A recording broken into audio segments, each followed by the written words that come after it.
आसान नहीं रहा था विदाई की रागिनी का सफर। कभी सांवला रंग बना था मुसीबत, हॉस्टल में गुजारे दिन, झेलने पड़े थे रिजेक्शन, तो काम हासिल करने के लिए निभाना पड़ा था मां का रोल। 4 साल छोटे हीरो की मां बनकर किया था कमबैक। ये स्ट्रगल स्टोरी है हिंदी डेली सोप्स के सबसे पॉपुलर शोज में से एक विदाई सपना बाबुल्का में रागिनी का किरदार निभाकर घर घर में अलग पहचान बनाने वाली एक्ट्रेस पारुल चौहान की। अक्सर गोरे रंग को सुंदरता के पैमाने के तौर पर देखा जाता है, खास तौर से तब जब आप ग्लैमर वर्ल्ड का हिस्सा हो या फिर शोबिज की दुनिया में कदम रखने का सपना देखते हो। विदाई की रागिनी यानी कि पारुल ने भी कभी अपने सांवले रंग की वजह से लोगों का खूब रिजेक्शन झेला था, लेकिन बाद में यही सांवला रंग पारुल की सफलता की वजह भी बना था।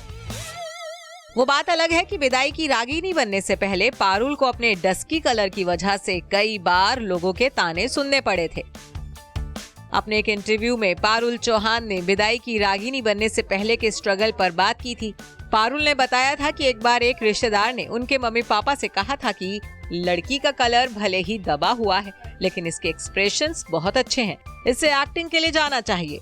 जिसके बाद मुंबई में शुरू हुआ था अपने सपनों का पूरा करने का पारुल का सफर। लेकिन ये सफर पारुल के लिए आसान नहीं रहा था। अपना पहला बड़ा रोल हासिल करने के लिए उन्हें 2.5 साल तक संघर्ष करना पड़ा था। उन दिनों वो मुंबई में हॉस्टल में रहकर गुजारा करती थी, जहां एक वक्त का टिफिन मंगवाकर 2 रोटी सुबह तो 2 रोटी शाम को खाकर वो अपना गुजारा किया करती थी। पारुल ने अपने करियर की शुरुआत मॉडलिंग से की और फिर कहीं तो होगा में रिसेप्शनिस्ट के रोल से कैमियो किया था। पारुल को अपने डार्क स्किन टोन के कारण काफी आलोचना का शिकार भी होना पड़ा था। यहाँ तक कि लोग उनको डस्की ब्यूटी या ब्लैक ब्यूटी भी कह दिया करते थे। उनको अपने सांवले रंग के कारण काफी रिजेक्शन भी झेलने पड़े थे। लेकिन फिर डायरेक्टर राजन शाही ने पारुल को अपने सीरियल सपना बाबुल्का विदाई में रागिनी राजवंश के रोल में साइन कर लिया। सांवली रागिनी का किरदार भी काफी हद तक पारुल की जिंदगी से मिलता जुलता था।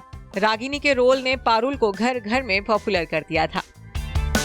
हालांकि शो खत्म होने के बाद पारुल के एक्टिंग करियर में फिर से ठहराव आने लगा था। पारुल ने कुछ सीरियल्स में काम किया, लेकिन वो रागिनी वाली सफलता नहीं दोहरा पाई और फिर कमबैक किया सीरियल ये रिश्ता क्या कहलाता है से। सीरियल में पारुल ने कार्तिक गोयनका की सौतेली मां स्वर्णा गोयनका का रोल प्ले किया था। हैरानी की बात तो ये है कि इस सीरियल में पारुल खुद से उम्र में सिर्फ 4 साल छोटे हीरो की मां बनी थी। जी हाँ, पारुल उम्र में मोहसिन से सिर्फ 4 साल बड़ी हैं। फिर भी काम पाने की खातिर वो मां का रोल प्ले करने के लिए राजी हो गई थी। लेकिन साल 2019 में पारुल ने शो को बीच में ही छोड़ दिया था और चिराग ठक्कर के साथ शादी कर ली थी। कुछ साल के ब्रेक के बाद पारुल चौहान टीवी सीरियल्स की दुनिया में वापसी कर चुकी हैं। इन दिनों वो टीवी शो मिलके भी हम ना मिले में करिश्मा के रोल में नजर आ रही हैं। Bureau report E24।